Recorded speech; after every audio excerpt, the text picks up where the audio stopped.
जो भी लोग स्टॉक मार्केट में आते हैं उनका मेन अट्रैक्शन होता है इंट्राडे ट्रेडिंग, जो उन्हें इस मार्केट की तरफ अट्रैक्ट करता है क्योंकि वो लोग जल्दी अमीर बनना चाहते हैं। लेकिन जैसे जैसे टाइम बीतता है हम सभी को पता चलता है जो इंट्राडे ट्रेडिंग है वो बहुत टफ है, क्योंकि डे ट्रेडिंग बहुत स्ट्रेसफुल होता है, क्योंकि इसमें रिस्क होता है और डे ट्रेडिंग में बहुत इमोशंस इन्वॉल्व होता है, जिसकी वजह से डे ट्रेडिंग में फेलियर रेट ज्यादा है।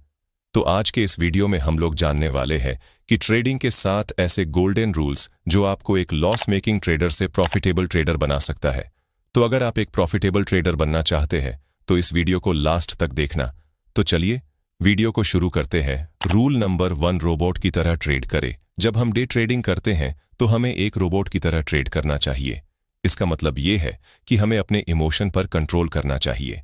इसका मतलब ये है कि ट्रेड करते समय हमें शांत होकर ट्रेड करना है। जब हमें मार्केट में लॉस होता है तो हम बस ये सोचते हैं कि किसी भी तरह लॉस किया पैसा वापस आ जाए, और ऐसे सिचुएशन में हम इमोशंस को कंट्रोल नहीं कर पाते और उलटे सीधे ट्रेड लेने लगते हैं, जिससे हमारा बड़ा लॉस हो जाता है। क्योंकि लॉस को कवर करने के चक्कर में हम लोग बिना किसी सेटअप के ट्रेड करने लगते हैं। इसीलिए ट्रेडिंग करते समय हमें एक रोबोट की तरह काम करना चाहिए। जैसे ये मेरा स्टॉप लॉस है और ये मेरा टारगेट है, तो बस उसको फॉलो कीजिए। अगर प्रॉफिट होता है तो वहां एग्जिट करिए, या स्टॉप लॉस हिट होता है तो स्टॉप लॉस को एक्सेप्ट करिए, अपने बनाए हुए रूल को फॉलो करें और उसे मत तोड़े, क्योंकि डिसिप्लिन आपको प्रॉफिटेबल ट्रेडर बना सकता है, क्योंकि इमोशन से आपका लॉस ही होगा। Rule number 2, set daily loss limit. इसका मतलब यह है कि हमें एक अमाउंट को अपने मन में सोचना है कि हमें कितना लॉस लेना है। अगर एक दिन में उतना लॉस हो गया तो अपने सेटअप को बंद कर देना है। जैसे मान लो आपका कैपिटल है 1 लाख और हमने अपना लॉस एक दिन का रखा 2000, तो जिस दिन हमें 2000 का लॉस होगा हम अपने सेटअप को बंद कर देंगे और उस दिन ट्रेड नहीं लेंगे। इससे हम लोग लंबे समय तक मार्केट में टिके रह सकते हैं। और अगर मान लो हमने ओवर ट्रेडिंग करके एक दिन में ही 10,000 का लॉस कर दिया तो 10 दिन में ही हमारा कैपिटल खत्म हो जाएगा। इसीलिए एक स्मार्ट ट्रेडर की तरह हमें प्रॉफिट पर नहीं बल्कि लॉस पर ध्यान देना चाहिए, क्योंकि प्रॉफिट जितना बड़ा ले लो लेकिन लॉस हमेशा छोटा होना चाहिए, क्योंकि छोटे लॉस से आप अपने कैपिटल को लंबे समय तक बचा सकते हैं और अच्छे से सीख सकते हैं। रूल नंबर 3, ओवर ट्रेडिंग से बचे। इसका मतलब यह है कि हमें ओवर ट्रेडिंग नहीं करना है, क्योंकि मार्केट 9:15 से 3:30 तक खुला रहता है। लेकिन हमें सिर्फ 2 से 3 ट्रेड को ही लेना है, क्योंकि ज्यादा ट्रेड लेने से सिर्फ लॉस ही होगा। कुछ लोग एक दिन में 20 से भी ज्यादा ट्रेड करते हैं लेकिन वो लॉस में ही रहते हैं। इसीलिए दिन में सिर्फ 2 से 3 ट्रेड ले और क्वालिटी ट्रेड करे, जिससे आपके स्टॉप लॉस हिट होने का चांस बहुत कम होगा और आप एक प्रॉफिटेबल ट्रेडर बन सकते हैं। ट्रेडिंग कोई जॉब की तरह नहीं है जिसमें आपको दिन भर ट्रेड लेना है। आप एक दिन में जितना कम ट्रेड ले आपके लिए उतना अच्छा है। ओवर ट्रेडिंग आपको नहीं पर आपके ब्रोकर को जरूर अमीर बना देगा, क्योंकि ओवर ट्रेडिंग से आप लोग बिना सेटअप के ट्रेड लेंगे, जिससे आपको लॉस ही होगा और ब्रोकरेज भी कटेगा और कुछ ही समय में आपका कैपिटल 0 हो जाएगा। रूल नंबर 4, लगातार सीखते रहें और धैर्य रखें। ट्रेडिंग एक स्किल है और इसे सीखने में समय लगता है। किताबें पढ़ें, वीडियो देखें और अनुभवी ट्रेडर्स से सीखें। साथ ही धैर्य रखें। रातों रात अमीर बनने का सपना न देखें। शुरू में छोटी रकम से ट्रेड करें और डेमो अकाउंट पर प्रैक्टिस करें। लंबे समय में धैर्य और सीखने की आदत आपको सफल ट्रेडर बनाएगी।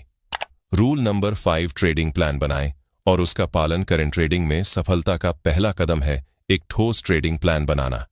इसमें तय करें कि आप कौन सा स्टॉक खरीदेंगे, कब बेचेंगे और कितना नुकसान बर्दाश्त कर सकते हैं। उदाहरण, अगर आप कोई स्टॉक 200 रुपये में खरीदते हैं तो टारगेट 220 रुपये और स्टॉप लॉस 190 रुपये रखें। बिना प्लान के ट्रेडिंग करना जुए की तरह है। रूल नंबर 6, डायरी लिखे, जिसमें आपको हर चीज नोट करना है। आपने कितने ट्रेड लिए, कितने प्रॉफिटेबल ट्रेड लिए और कितने लॉस मेकिंग ट्रेड लिए, कितना प्रॉफिट था, कितना लॉस था, किस बेसिस पर आपने ट्रेड लिया, किस पैटर्न पे आपने ट्रेड लिया। ये सब आपको एक बुक में मेंटेन करना है और एट द एंड महीने के लास्ट में आपको इस बुक को देखना है कि कहां आप गलत हो और अपने गलतियों को सुधारना है। Rule number 7, social media tips पर भरोसा न करें। सोशल मीडिया पर बहुत सारे लोग स्टॉक टिप्स देते हैं। उदाहरण, कोई ट्वीट या पोस्ट कहता है कि ये स्टॉक 50% चढ़ेगा, तो बिना रिसर्च के उस पर न जाएं। अपने टेक्निकल एनालिसिस और मार्केट की समझ पर ध्यान दें। सोशल मीडिया को सिर्फ जानकारी के लिए यूज करें, फैसले के लिए नहीं। जब आप सोशल मीडिया का पोस्ट देखते हो तो आप कंफ्यूज्ड हो जाते हो कि अब आपको क्या करना है और आप डर के मारे अपने पोजीशन को क्लोज कर देते हो। आप सोचते हो वो एक एक्सपर्ट है, उसने जो बोला हो सकता है वो सही हो जाए, लेकिन आप देखते हो ऐसा कुछ नहीं हुआ। आप सही थे, आप सही डायरेक्शन में थे, पर सोशल मीडिया की वजह से आप फियर के कारण गलत डिसीजन ले लेते हो। देखिए, हो सकता है वो कोई एक्सपर्ट हो जिसने ये पोस्ट किया हो, पर एक बात याद रखिएगा, एक्सपर्ट भी गलत हो सकते हैं। सो खुद ट्रेडिंग सीखिए। बहुत से रिसोर्सेस अवेलेबल है जहां से आप ट्रेडिंग करना सीख सकते हो। खुद को ट्रेंड करिए और फिर ट्रेड करिए। तो दोस्तों, ये थे ट्रेडिंग के 7 सुनहरे नियम। इन्हें फॉलो करके आप अपनी ट्रेडिंग को अनुशासित और प्रॉफिटेबल बना सकते हैं। अगर आपको ये वीडियो पसंद आया तो लाइक करें, कमेंट में अपने सवाल पूछें और चैनल को सब्सक्राइब करें ताकि आपको ऐसे ही उपयोगी वीडियो मिलते रहें। मिलते हैं अगले वीडियो में।